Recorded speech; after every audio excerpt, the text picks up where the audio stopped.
Murray's Costume Manor was a company that built a lot more than wearable mascots. Sure, those made up a majority of their stock and custom orders were a constant, but the factory also made food and snacks, toys, appliances, clocks, merchandise, and even friendly-looking bots to vacuum your floor, hold your coats, and brew your coffee. Some of their largest projects were their parade floats, and carnival stalls, and even possibly carnival rides, showing that they were capable of large-scale projects that required a lot of heavy lifting. It was impressive, though at times this unchecked evolution of technology led to inventions that, instead of being clever and time-saving, turned into big money wasters. Why do you need a coat rack that is entirely automated?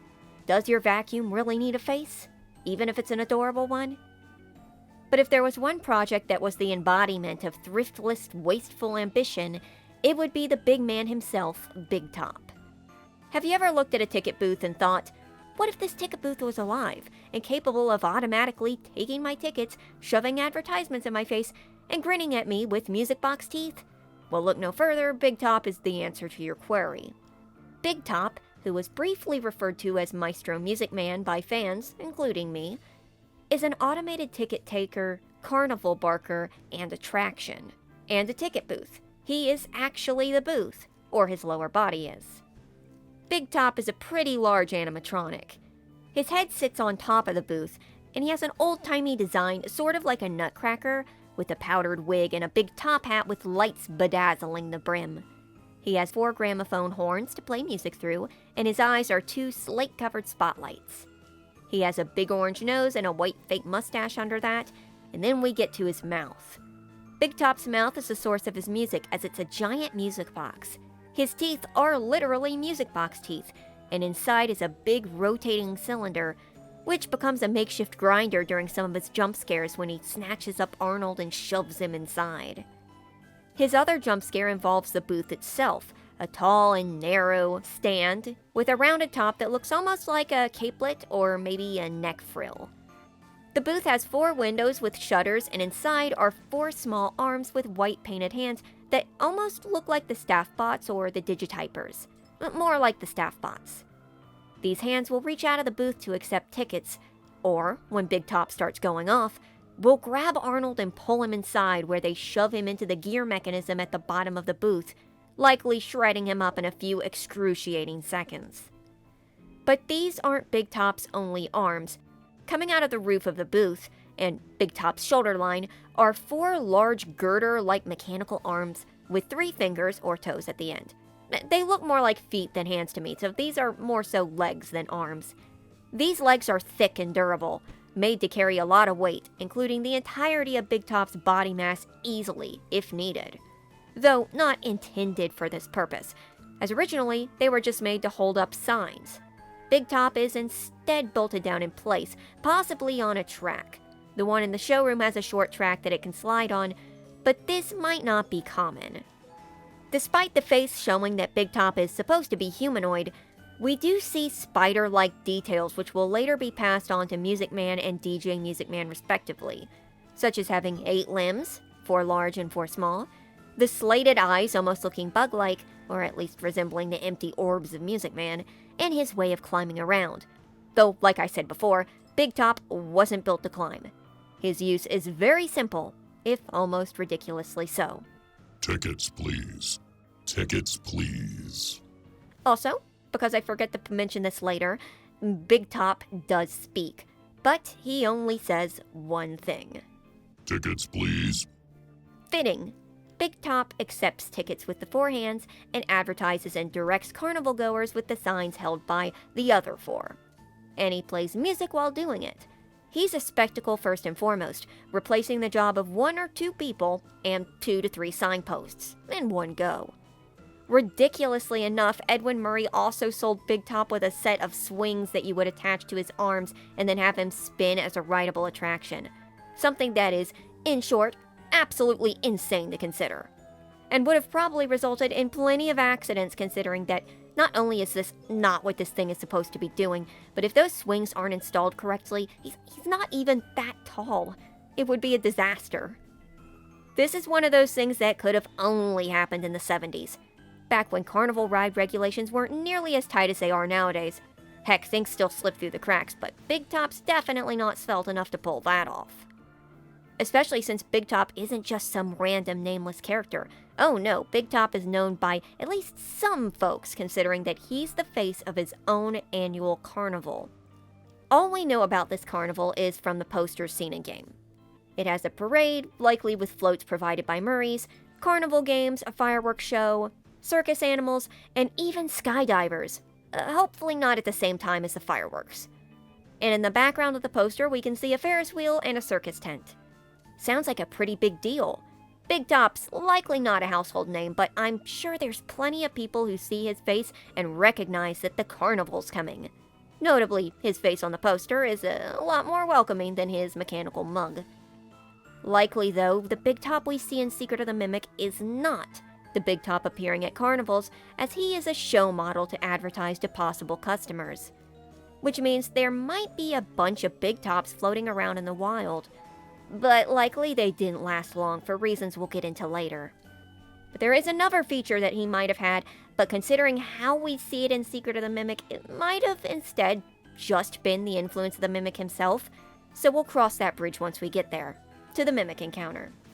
One last thing to quickly note before we get into Secret of the Mimic is whether or not Big Top was at Fall Fest when Fiona died, and whether or not he was involved with her death, because I did see some speculation about it.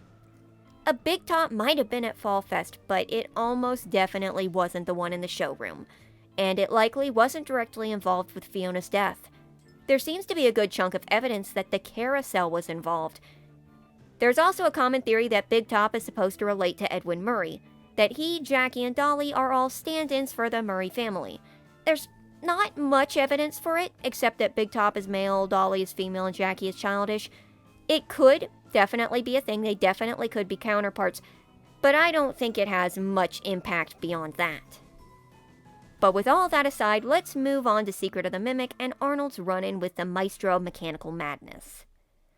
Arnold's first run-in with Big Top is in the Big Top showroom.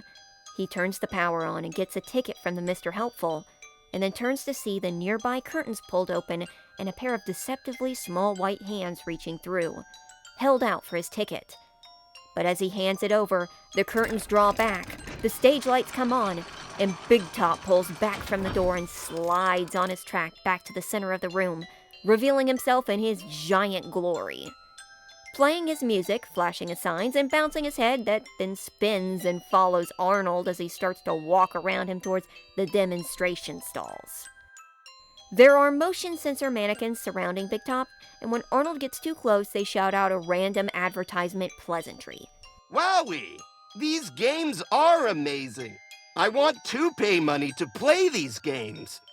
Arnold, trying to get through the area, plays one of the stalls, but this overloads the breaker and powers down. And the moment it does, something changes. Arnold turns back to see a lot more mannequins scattered throughout the room, and specifically clumped in a wall to block the way out. The room is darker too, save a spotlight scanning the room.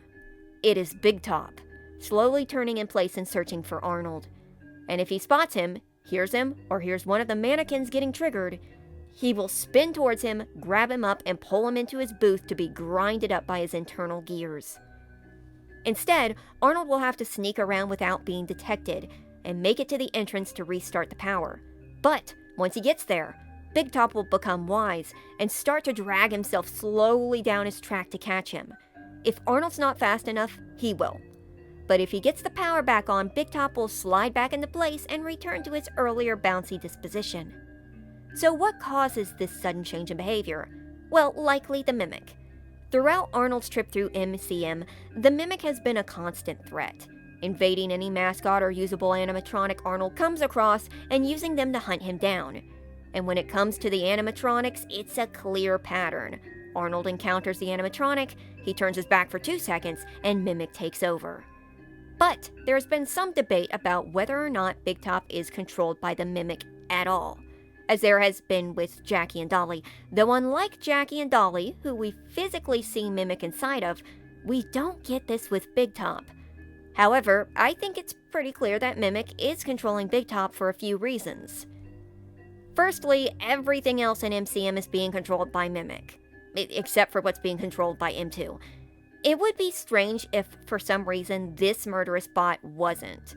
Jackie is Mimic, Dolly is Mimic, the mascots are Mimic, but then Big Top just being aggressive of his own devices, it does kind of seem like a little bit of a stretch.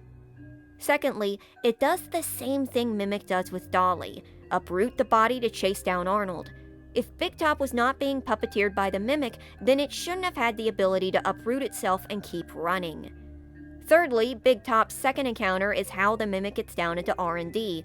Yes, it comes through a different entrance than Arnold does a few moments later, but it does come down the same elevator. Also, in the R&D section, Mimic is heard mimicking the voices of a bunch of characters it has either mimicked or encountered, Big Top included. Every other character it either had a close encounter with or did directly control, the only exception being the Captain's theater line. However, I would more likely believe that, since Arnold was in the theater during that showing, that Mimic was somewhere nearby as well and overheard it. In short, I think the most likely explanation is that, like Jackie, Dolly, and the mascots, Big Top 2 is controlled by Mimic, explaining why it goes from docile to ripping itself free and chasing after Arnold. So, how does Mimic control Big Top? Can he really expand that much? Well, I think there's an amount of puppeteer work here, that instead of his body stretching all throughout his limbs, Mimic is actually contorted in the upper half or maybe just hooked into the brain, and is controlling the body through that. That would not only make a lot of sense for how he could control a body, especially one filled with gears and automation, but also why he basically uses it as a battering ram, but we'll get to that. And why Big Top is fine until the power goes off could be that when the power is on, Big Top is actively running, just like Dolly was while she was on her track. But when the power is cut, Mimic can take full control, explaining why instead of sliding on his track, he has to crawl himself along when Arnold makes it out into the main room, and he then snaps back to normal when the power is returned. But there is another possibility, and that's that the Mimic isn't actually in Big Top yet, and this observation, spin, and consume mode is a sort of early bouncer mode. That since he's been stationed in a carnival or fair, when the lights go out, he begins to look for anyone trying to trespass, and if he finds anyone, is supposed to store them in his booth, and that he's either not finished or there's been some tampering done. Now, I lean more towards this all being the Mimic, but a bouncer mode does have some merit when it comes to comparing Big Top to his distant great-great-great-nephew DJ Music Man. But there's not much to back it up. The game of cat and mouse, or sneak and sentry, continues on a little longer as Arnold keeps completing games and sneaking back to kick the power back on, and after 3 goes of it, he makes enough tickets to try for the big prize, until he wins it, a plastic trophy. But as he's heading upstairs, he hears an enormous crashing sound and comes out on the upper floor to see that Big Top is gone. Like, gone. He ripped himself free and escaped through the skylight. Arnold continues onwards and upwards, onto the roof, heading up when he may stop and notice a ticket falling from above. And then further up, a couple of familiar signposts blocking his way. He goes to move them, and then he sees him. Spotlight eyes peeking out from behind the next building before the mechanical beast pounces, crashing through smokestacks and landing beside the walkway, ready to snatch Arnold up, but he runs under him and into the stairwell. Big Top quickly smashes his way through the glass roof and begins climbing down after him, his legs grabbing onto the walkways and stairs and pulling them out of the wall with his weight. Arnold escapes into some offices, but he's not safe. Big Top begins to smash his limbs through the ceiling, trying to catch and crush Arnold beneath his brass feet, all while his music box music and echoes of "Tickets please" call for him. Arnold has to quickly duck and weave through the maze of offices and doors before escaping through the floor. Now stuck in the crawl space, he has to squeeze through while Big Top smashes through all around him, inches away from flattening him. But Arnold does make it to another hole and drops through to the floor below. A mannequin goes off nearby, and Big Top's leg breaks through and grabs it up. And then there's a moment of quiet, but it doesn't last long. The next room is filled with mannequins, and even with Arnold being careful, eventually he reaches an impasse where he must set two off to escape through a door. Big Top breaks through again, but not to grab, no, but to plant a mannequin in the floor, then another, more, trying to corral Arnold and narrowing him down. Arnold escaping to the stairwell and right into Big Top's waiting clutches. There's nowhere to go. The lower stairs have already collapsed, both ways are blocked, and Big Top is coming in hot. And Arnold is completely at his mercy. And Big Top is also at his mercy. At the mercy of his own mass, that is. Part of the stairwell gives and Big Top starts to fall, and he can't catch himself. He plummets, as does Arnold. While Arnold lands at the bottom, shaken but alive, Big Top is worse for wear. He got caught up in the parts of the collapsing stairwell in the fall, which entirely decimate his face, but just manages to hold him up so that he doesn't collapse on and kill Arnold. But Big Top is in no state to chase. It is dormant, hanging there uselessly as Arnold leaves the stairwell and heads to his next destination. It's actually not a big surprise that this is how it would end up. The Mimic became too frustrated and too confident. It tried to learn on the fly to trap Arnold, and it nearly succeeded, but it slipped up, literally. It wasn't watching its step, and the whole plan came crashing down like a nutcracker down a flight of stairs. Like Jackie and Dolly, Mimic struggles with Big Top. Jackie due to her clumsy arms and inability to attack unless up close. Dolly due to him having to feign heels to not get tripped up on her broken ankles. And Big Top's enormous size. He almost got Arnold, but struggled to reach him due to how easily he could squeeze into small spaces. And then he does corner him in the stairwell and would have had him if not for Big Top's sheer weight causing the whole thing to collapse. The body was a burden, making up for Jackie's weakness by being a much more formidable foe, but with that muscle came a lot of baggage. And thus, that's how Big Top was destroyed. Unfortunately, that's not how it ended.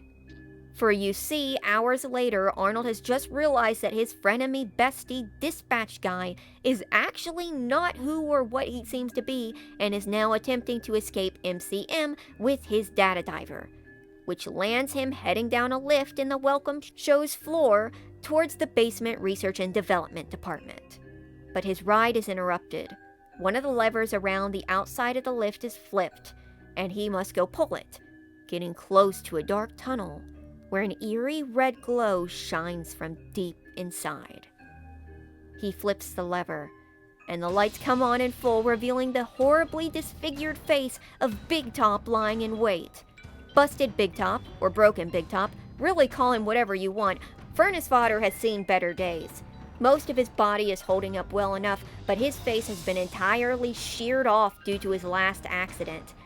His eyes are smashed in, his jaw is hanging loose, but the music box cylinder is still spinning, and his now discordant music still plays. He has rebar sticking out of his face and eyes and top hat, which too is smashed in, and his small arms now dangle almost uselessly. His whole body is filthy and banged up. But his sturdy legs are still in working condition, and that means he's still your problem.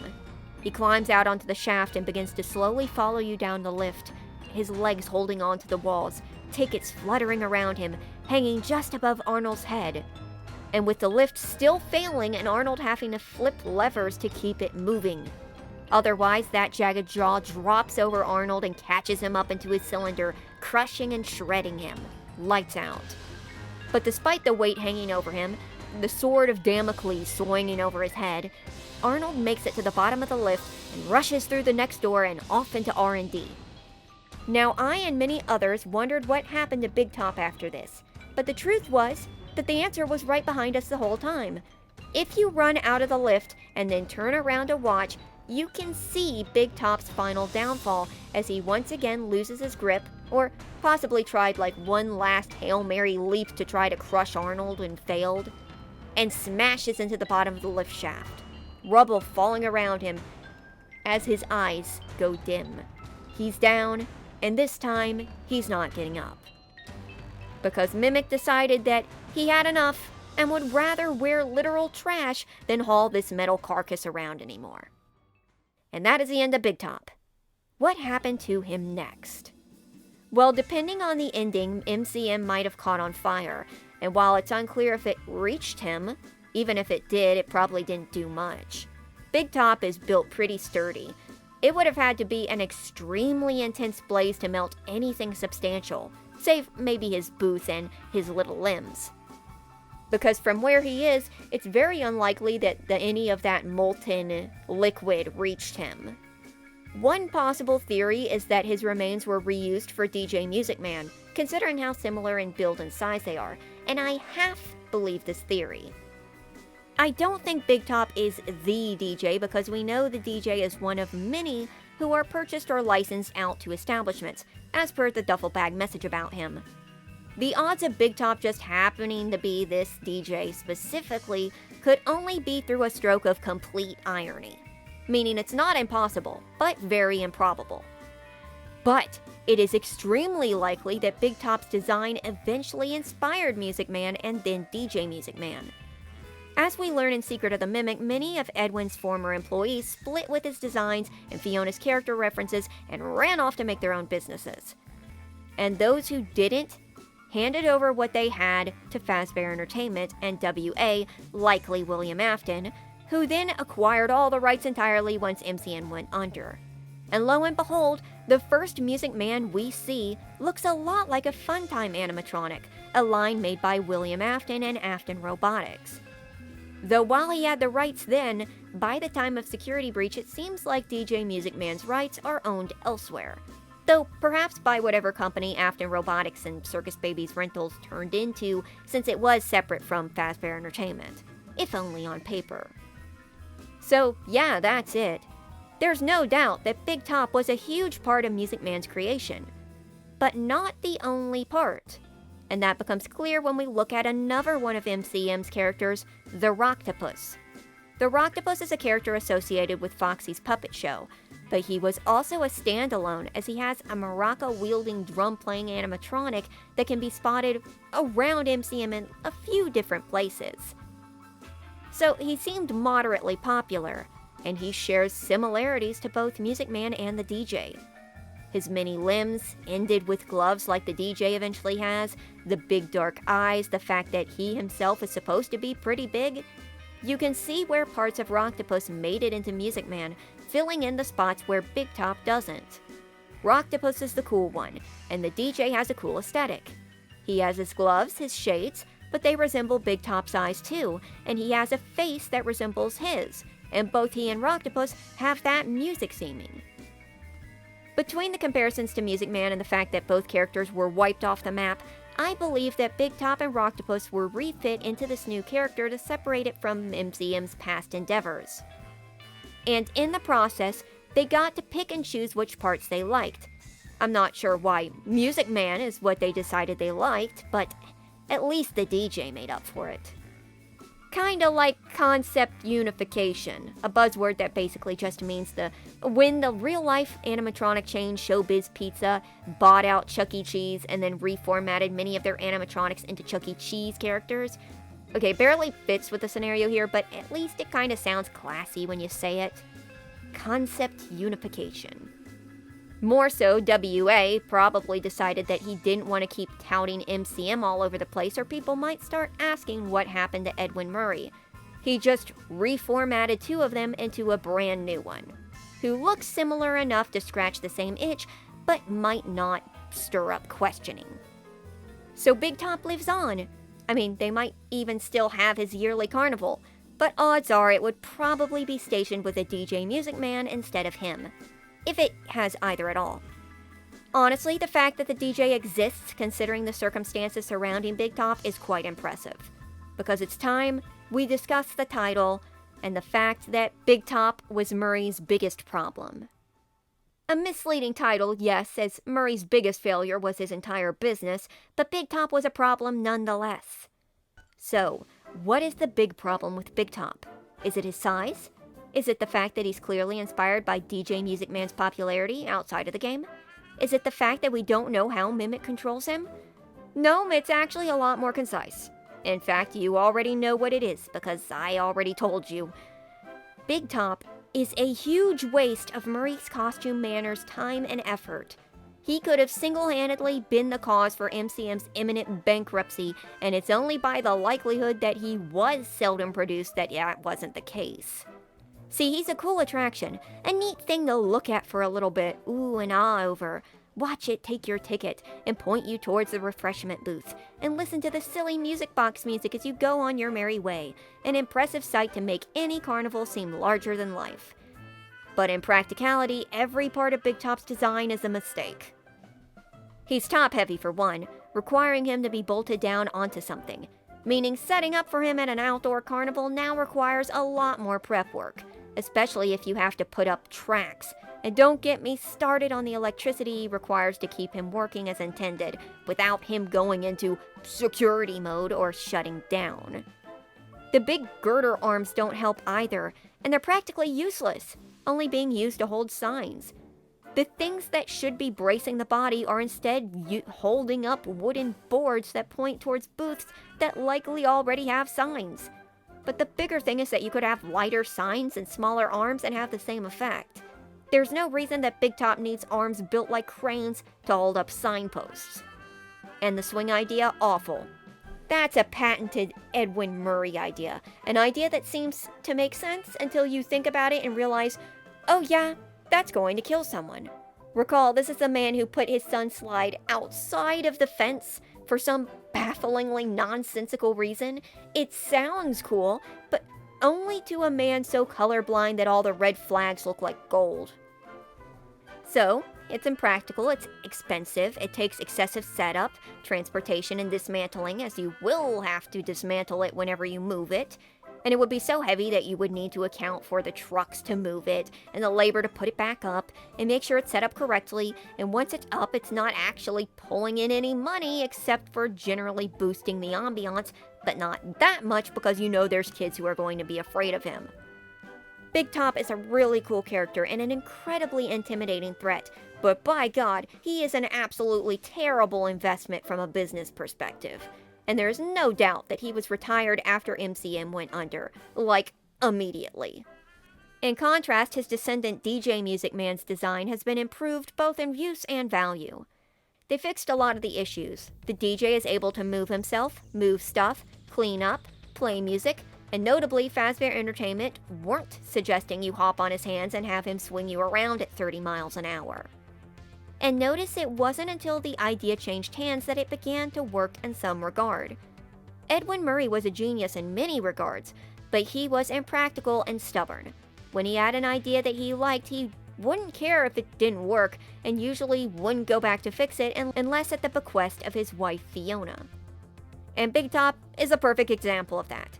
All it would have taken was a few changes to make him less cumbersome, more dexterous, and even have more things he could do. Like, imagine if he could actually take cash and change instead of just tickets, and then give you tickets. At least then he'd cover more jobs.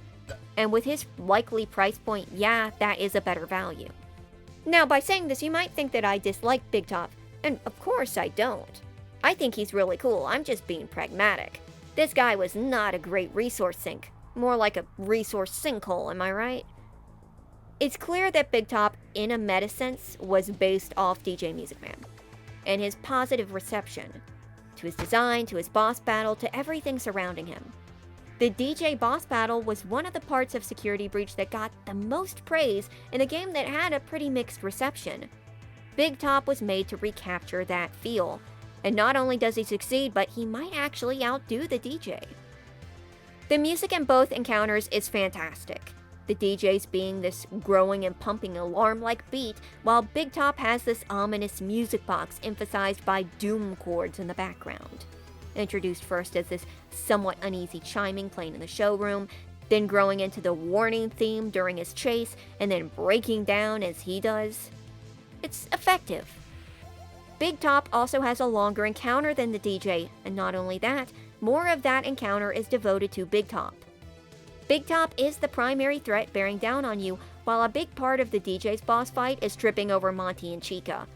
Really, other than the bathroom ambush, the DJ's one-on-one is that chase down the hallway at the end, which is the highlight of the boss fight. Big Top's chase is clearly built from that, and ups the ante. Not only that, it also gives us a few specific moments where we get to directly see him, instead of having our view obscured, such as in the hallway chase where you can't really turn around to look. It's a big spectacular event, with the chase, the end, the resurrection, and the second end. And this isn't to say that DJ's boss fight was worse or bad, but Big Top's boss fight took what was good there and ran with it, and in that way Big Top 2 left quite a mark, even without the DJ's colorful characterization, and that was largely because of how uncanny and creepy Big Top truly gets. DJ Music Man is a really cool dude, a very kind fellow, and no doubt a beloved character by many. Big Top might not be as charismatic as him, but he definitely pulls his role well. You take one look at him and you want to start running. And then you enjoy the entire run. This is one of those things that's not even gonna look cute in marketable plush form, but it totally works here. Big Top has some pretty big shoes to fill, up against Jackie and Dolly as well, but he knocks it out of the park. Will he return? Well, he kinda already did, but maybe. It'd be hard to explain pulling his broken body together for another showdown, but he already managed it once, so it's not too far out there. Of course, we might also see him in, like, Help Wanted 3 or something along those lines. I wouldn't write it off too soon. But like with Dolly, for what time he had, he left a huge impact. And in that way, I think he lived up to the legend that was DJ Music Man. Ironically, because at the end of the day, DJ Music Man was created to live up to the legend of the long-lost Big Top. And that is irony. Or at least, somewhat ironic. Thank you for watching.